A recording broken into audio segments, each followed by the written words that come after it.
So we came here in February, like the beginning of February, and just really loved the feeling of the church. We loved Pastor Terry's sermon.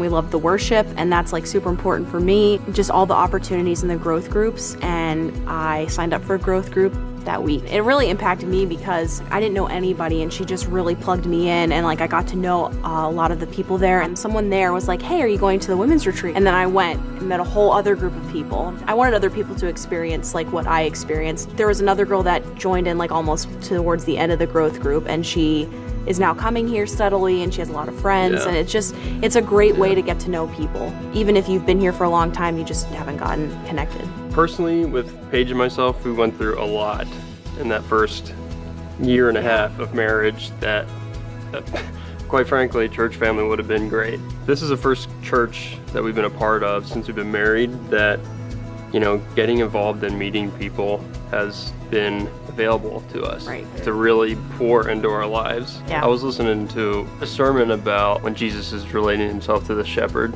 He made a really interesting point because Jesus says the people that are, you know, following God are the people that hear his voice. Whatever you listen to is your shepherd. I mean, so if you're Netflixing it up all day, I mean, that's your shepherd. I think that's pretty true.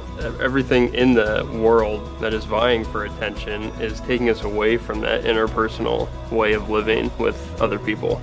It's all like very isolation heavy, and it's just me and that's all that matters, which in my experience just leaves you empty. It's not a way to refill. That's why we came. That's the thing that drew us here. Within like 5 minutes it was like on the bulletin there was like your vision and your mission, and it's like this could not be any clearer. And like you could just see from the people that walked in to the greeters, it just oozed out of everybody. Like it wasn't fake, and it wasn't just like, I'll put on your Sunday best, here comes everybody. It was like genuine. Everyone believed and is living that mission and vision of the church, and it's all about Jesus. And like Terry says that all the time, and it's so true.